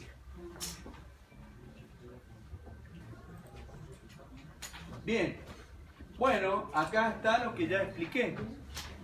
Las pérdidas magnéticas se dividen en dos. Las pérdidas en el hierro, ahora le vamos a llamar así, las pérdidas en el hierro se dividen en dos. En pérdidas por histéresis y pérdidas por Foucault. Las de histéresis se deben al fenómeno de ordenamiento y desordenamiento de los imanes elementales en el material ferromagnético. Como es un sólido, en cada movimiento genera rozamiento. Y ese rozamiento genera calor. Y ese calor es el calor que se desarrolla en el núcleo y que origina las pérdidas. ¿Entendieron? Esas son por eso les decía que si ustedes analizan, se los hago, porque por allí, si ustedes analizan el producto B por H, Weber por metro cuadrado por H, que es amperivueltas sobre metros. El Weber es el flujo que por la ley de Lenz-Faraday, el Weber es volt por segundo. Esta ley.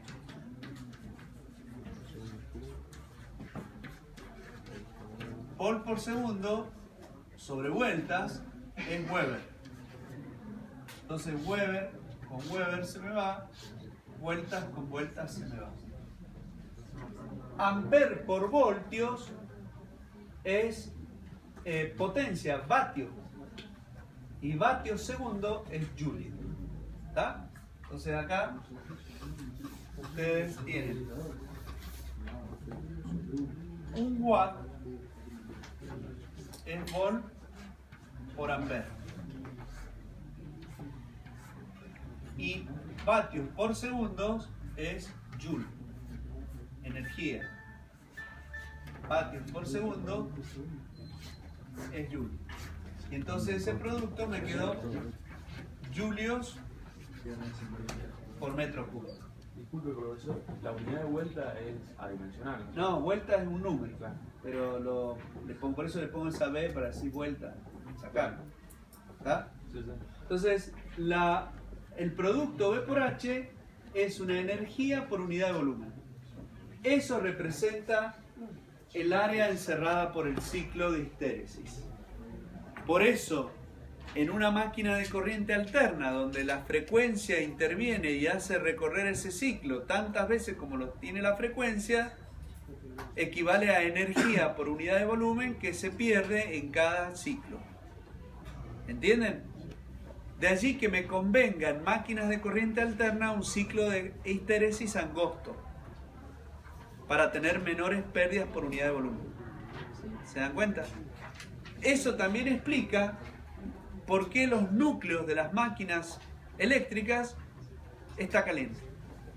Ustedes tocan en funcionamientos, no les va a dar corriente, nada, un motor, y va a estar caliente.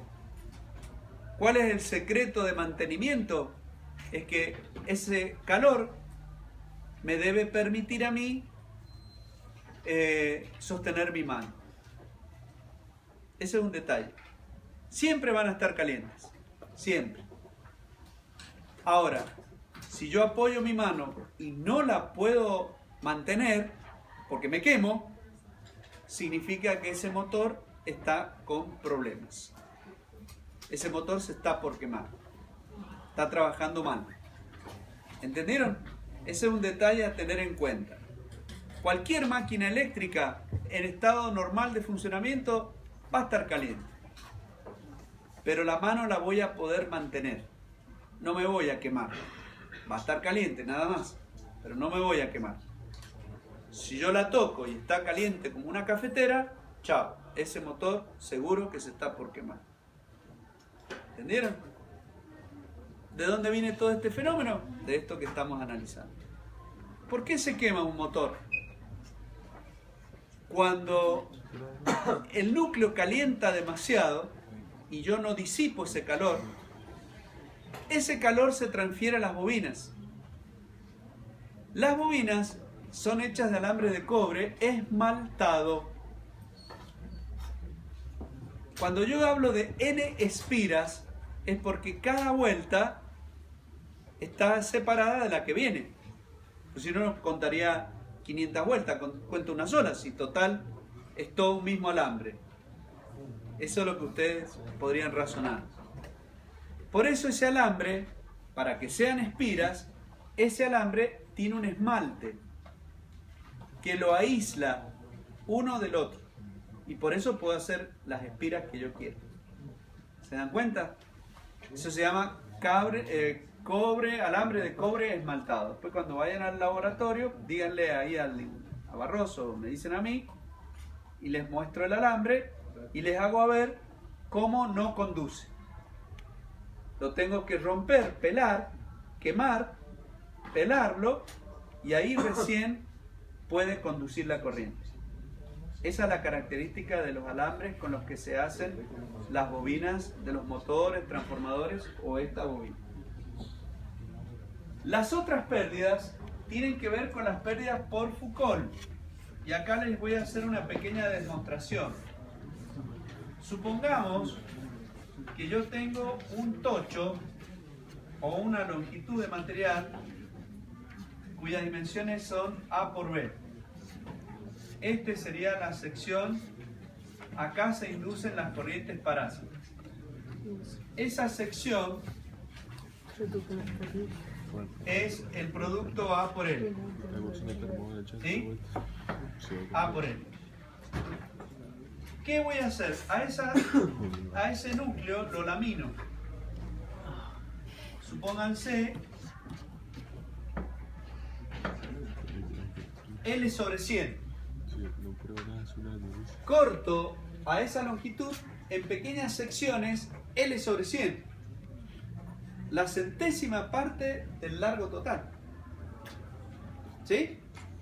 Entonces ahora la resistencia, cuando era el tocho entero, era L, el L total, sobre C por S, que era A por L. ¿Estamos de acuerdo? Supongamos que sea el mismo largo. Cuando yo lo corto en rodajas, la sección vale A por L sobre 100. O sea, que esto vale 100 veces L sobre C A por L. ¿Y esto qué era? Esto. O sea, que la resistencia eléctrica de la chapa o de la lámina vale 100 veces la resistencia del macizo. ¿Se dan cuenta? Por eso las chapas, por eso el núcleo se corta en rodajas o láminas para aumentar la resistencia eléctrica de la chapa, de todo el macizo. Entonces las corrientes inducidas ahora encuentran un camino de mayor resistencia. Por eso los núcleos de las máquinas de corriente alterna son todos laminados. ¿Sí? Todos se hacen por chapas de hierro silicio, de grano orientado y laminadas en frío. Esas son las características. ¿Sí? Con un espesor que va de 0,35 milímetros a 0,5 como máximo. Porque tampoco las puedo hacer muy delgadas. ¿Se dan cuenta? Si las hago muy delgadas, no las puedo mecanizar, no las puedo trabajar mecánicamente. ¿Se entiende? También tienen que tener un poco de rigidez, casi en el límite. Pero duraría mucho. Claro. Les dije yo, se usan chapas laminadas. ¿Laminadas por qué? Porque ese proceso de laminación en frío permite orientar los granos. Esos granos que yo había logrado los puedo, mediante el mecanizado de la laminación, generarlos en la misma dirección. Mecánicamente yo ordeno los granos en la misma dirección. Entonces logro en la chapa una anisotropía de sus propiedades magnéticas. Por ejemplo, en la chapa laminada, en esta dirección tengo una buena permeabilidad, pero en la dirección contraria no. ¿Se dan cuenta? Eso permite la laminación en frío. ¿Por qué en frío? Porque en frío no desarmo la estructura del sólido. Si yo lo hago en caliente, la energía que le entrego desarma esa orientación. Es como lo que se hace, la laminación es como lo que hacen las abuelas con la masa que entra en la pasta linda. Para hacer la masa de una tarta, no sé. ¿Vieron? Que pasa por unos rodillos y se va estirando. Bueno, esa es una laminación. ¿Se dan cuenta? Y en frío, para no desarmar los granos. Por eso se llama laminada en frío y de grano orientado.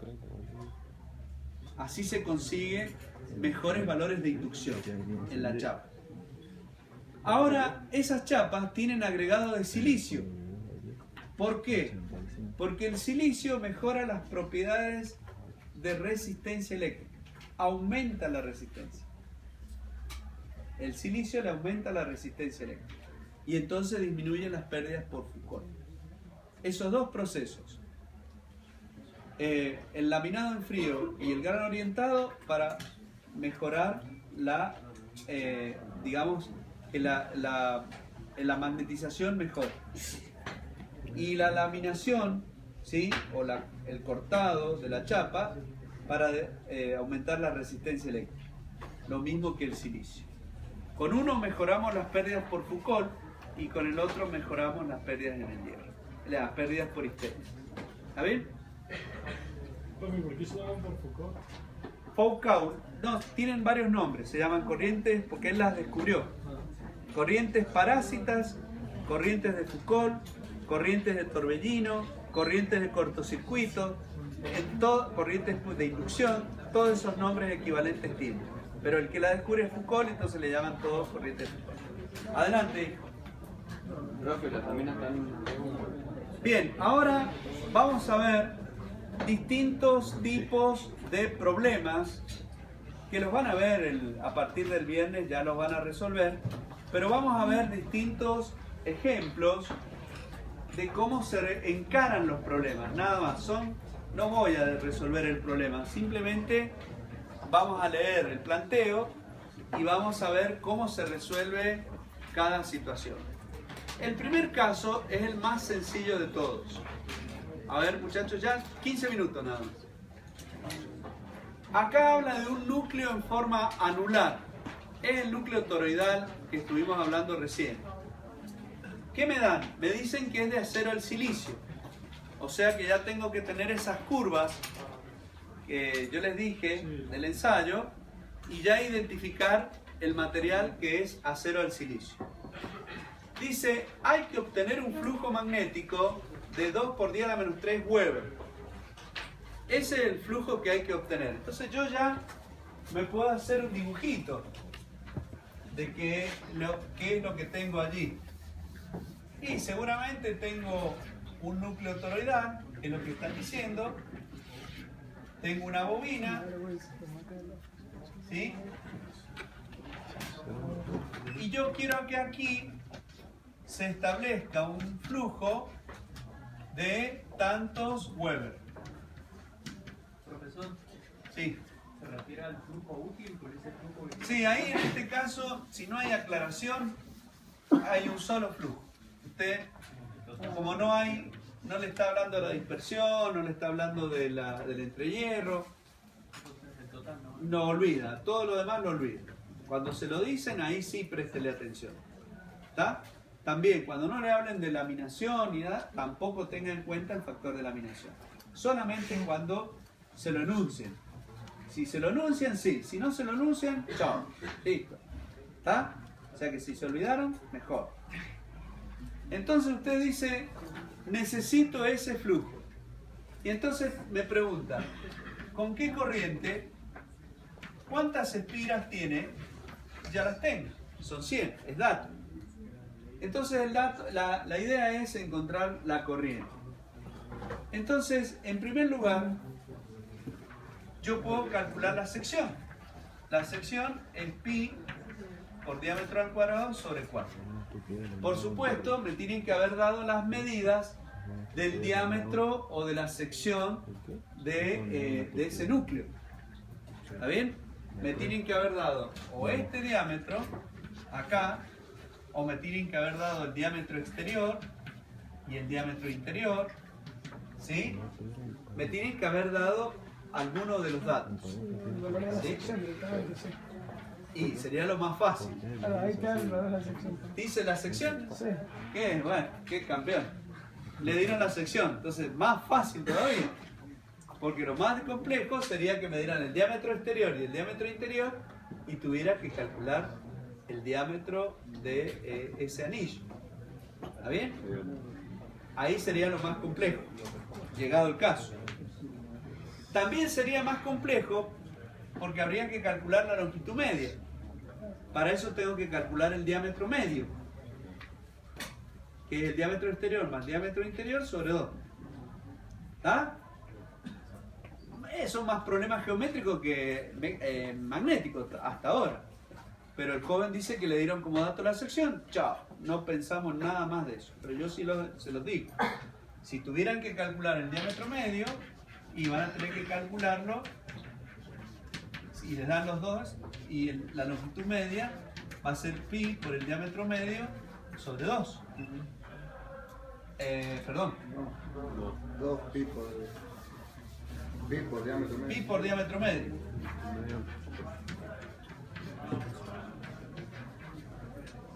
Y la sección, pi por diámetro al cuadrado sobre 4, diámetro exterior menos diámetro interior al cuadrado.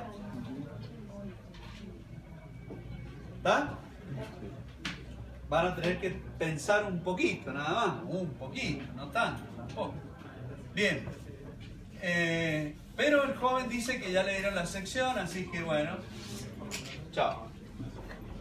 Entonces ahora, ¿qué calculamos con eso? Y el valor de B. El valor de B es el flujo sobre la sección. Tenemos la sección, tenemos el flujo, calculamos B. Fácil. Todo con los problemas. Ahora, ¿qué tengo que hacer? Me voy a la curva de B en función de H. ¿Para qué material? Para acero al silicio. Entro con el valor de B y determino el valor de H. ¿Para qué me sirve el valor de H? La fuerza magnetomotriz era igual a H por L, ley de Ampère. Entonces de acá despejo I, que es H por L sobre N. Pero tenemos que afinar un poco la... Exacto. ¿Qué es lo que tienen acá? ¿Ves? Es un problema casi directo. ¿Sí?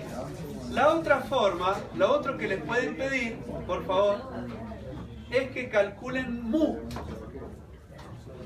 Es la relación B sobre H. ¿Sí? Lo otro que le pueden pedir es la reluctancia. La reluctancia es L sobre mu por S. ¿Se dan cuenta?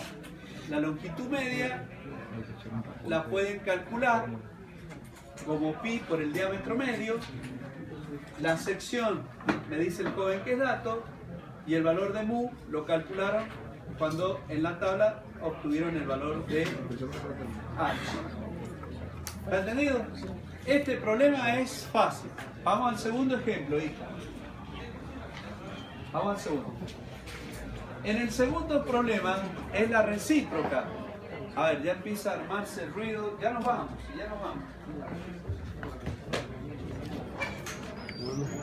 Vamos al recíproco. En el recíproco, la intensidad de campo H, o sea, yo quiero saber cuánto hay. En aquel me dieron el flujo. Ahora quiero saber cuánto flujo voy a tener. En primer lugar, puedo calcular H. Ahora lo puedo calcular porque sé cuánto vale la corriente. Tengo las espiras, tengo la longitud media, N por I sobre L, calculo H. Entonces ahora, con el H, entro acá y obtengo B. ¿Ven? Por eso es la recíproca. Y B es igual al flujo sobre la sección. Entonces, el flujo es igual a B por S. ¿Se dan cuenta? Y ahí determiné el valor del flujo. Ahora viene el otro ejemplo con factor de laminado, como decía el joven, ¿verdad? Y con, acá dice 0,9. Entonces, tengo la corriente, tengo las espiras, calculo la fuerza magnetomotriz. Con eso calculo el H. Y con el H, ¿sí?, yo puedo determinar B. Hasta ahí todo igual. Ahora, el valor de B, nosotros sabíamos que era el flujo sobre el factor de laminado por la sección. Entonces ahora, para calcular el flujo, voy a tener que tener en cuenta el factor de laminado. ¿Se dan cuenta? Ahí intervino el factor de laminado que vos me preguntabas. Ahora apareció, te lo dicen, entonces sí lo aplicás. ¿Estamos de acuerdo en la diferencia? Bien. Y también pueden calcular el valor de B, el del valor de mu y el valor de la reluctancia. Vamos a los dos. Acá hay un problema con un circuito que no está ramificado, sino que están en serie. Acá es fácil si ustedes conocen los datos de cada uno de los materiales. Entonces, como todos están recorridos por el mismo flujo, ¿sí?, yo puedo calcular, ¿sí?, por ejemplo, el valor de la fuerza magnetomotriz también es dato. Bueno, voy calculando el B de cada material. Entonces, con el B de cada material determino el H. Y con el H de cada material y la longitud de cada material, calculo el H por L. Sumo los H por L y obtengo el N por I. Despejo I y obtengo la corriente del circuito. Eso es todo. Es lo que tienen marcado ahí. ¿Sí? ¿Qué es lo que puede aparecer raro? Un entrehierro. ¿Por qué? Entonces va a aparecer el H del aire por el L del aire. Este valor va a ser de unos pocos milímetros, 0,1 milímetros. Pero este valor va a ser muy alto. ¿Cómo hago para calcular el H del aire? Bueno, en ese caso tengo que usar B del aire igual a mu 0 por el H del aire. Y el B del aire es el problema, porque ahí tengo que usar el flujo sobre la sección. ¿Qué flujo? Ahí está el problema. El flujo total. Si me dan el flujo disperso y la sección, sí. Pero si no, tengo que calcularlo con el flujo total y el área total. Depende del dato que me den. ¿Sí? Si me dan el flujo disperso, listo. no hay problema. Lo tengo, porque me pueden decir que el flujo disperso es un porcentaje del flujo total. ¿Está bien? Entonces el flujo útil más el porcentaje del flujo total y obtengo el flujo disperso. ¿Entendieron? Ahí es donde pueden tener problemas. Depende de los datos que le den. ¿Está? Bueno, sigamos. Profesor, ¿y esa S es A más el espacio del entrerriero por B? Depende. Si vos usás el flujo útil, usás la sección normal. Si usa el disperso, Si usás el flujo disperso, tenés que, más el útil, tenés que usar la sección anclada. Pero no tengo los cines. Depende de los datos. No te van a poner a calcular la sección anclada si no te hace falta. claro. ¿Estamos? Depende si les dan como dato el flujo disperso. Hay problemas que se lo dan, listo, ya está todo resuelto. ¿Sí? El problema es cuando no te lo dan. Luego existe un problema recíproco, que ya lo terminamos, que es determinar la fuerza magnetomotriz. ¿Sí? Los N por I. Pero en el circuito me dan todas las características del circuito, pero no tengo datos del flujo. No tengo nada, tengo los materiales nada más. Entonces se hace por iteración. En la primera aproximación calculo con la fuerza magnetomotriz sobre la reluctancia, considerando que todo es entre hierro. Entonces me va a dar muy grande, ¿sí? La fuerza magnetomotriz, porque todo esto va a ser como si fuera entre hierro. Entonces, con ese valor de la fuerza magnetomotriz, que ahora yo sí la obtengo, puedo determinar, ¿sí? Con ese valor que lo voy a calcular, puedo determinar el del resto de las, porque ya conseguí uno. Como ese valor va a ser muy grande, vuelvo a obtener un valor de N por I, vuelvo a calcular para otra aproximación, así hasta cuando me pidan. Si me piden hasta un error menor a 0,01, lo calculo hasta ahí suficiente. A lo mejor son 3 iteraciones y ya está. Pero arrancaría de calcularla considerando el caso más desfavorable. Que todo sea. A ver la otra. Claro, exacto. Bueno, por último, el ramificado lo van a ver con el ingeniero Corbacho. Se resuelve como los circuitos de mallas que hicieron en Física 2, como el que yo planteé al principio. Bueno.